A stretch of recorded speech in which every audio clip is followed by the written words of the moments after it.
UP के सीतापुर में एक शख्स की संदिग्ध परिस्थितियों में मौत हो गई।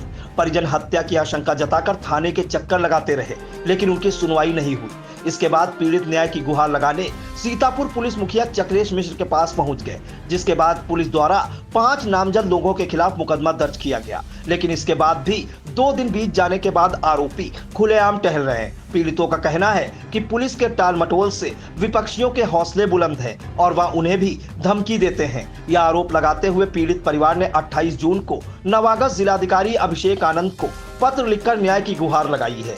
आइए सुनते हैं इस दौरान पीड़ित का क्या कहना था। तारीख को हत्या कर दी गई थी, जिसमें हम एफआईआर लिखाने गए, ना ही वहाँ एफआईआर लिखी गई ना कुछ। फिर हम एसपी ऑफिस आए, वहाँ से फिर यहाँ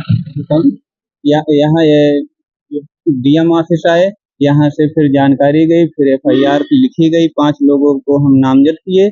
एफआईआर 26 तारीख को मिल गई थी। उसके बाद ना ही पुलिस कोई जांच करने के लिए आई, ना ही कुछ आगे कार्रवाई हो रही। और हत्यारे घूम रहे हैं खुलेआम और कहते हैं कि धारा यही लगेगी, 1-2 को और मार के तब हाजिर होंगे। दरअसल मामला सीतापुर के थाना मछलिटा इलाके का है, जहां की बिटौरा निवासी गीता देवी ने थाने में तहरीर देकर गांव के ही 5 लोगों के खिलाफ आरोप लगाते हुए मुकदमा दर्ज कराया है। पीड़िता का आरोप है कि बीती 18 जून की रात करीब 8 बजे उसके पति श्रवण कुमार पुत्र फकीरे लाल खाना पानी व फोन लेकर पास के गांव हेतपुर के निकट खेतों की रखवाली करने गए थे। जब सुबह वह खेत से नहीं लौटे और फोन भी नहीं रिसीव हुआ तो परिजन उन्हें खोजने खेत पर पहुंचे। पहुंचने पर देखा गया कि खाना और फोन मचान पर है और उसका पति गायब। खोजने पर उसके पति का शव मचान से 200 मीटर दूर छेदी के खेत में पड़ा था। उसके शरीर पर कई चोटों के निशान मौजूद थे। सिर और मुंह से खून निकल रहा था और सीने पर नुकीले हथियार से वार किया गया था। शव से कुछ दूरी पर एक छोटी भाली भी मिली थी,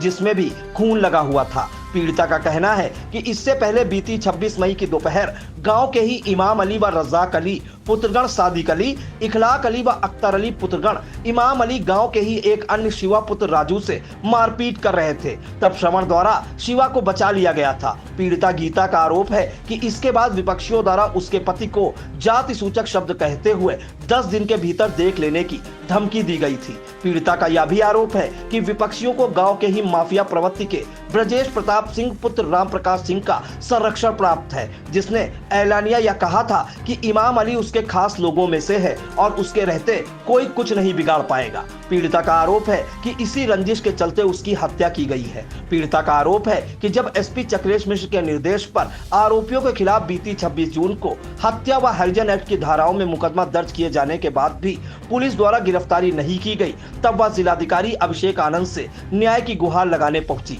मामले में जब जिलाधिकारी कार्यालय से बात करने की कोशिश की गई तो वहां से जानकारी न होने की बात कही गई है। फिलहाल जानकारी देते हुए थाना प्रभारी जेबी पांडे ने बताया कि मामले में मुकदमा दर्ज किया जा चुका है। प्रधानी के चुनाव की रोटियां भी सेकी जा रही हैं। पीएम रिपोर्ट में भी अभी डेथ क्लियर नहीं हो पाई है। सीओ साहब स्वयं मामले की विवेचना कर रहे हैं। रिपोर्ट क्लियर होने के बाद जल्द कार्रवाई की जाएगी।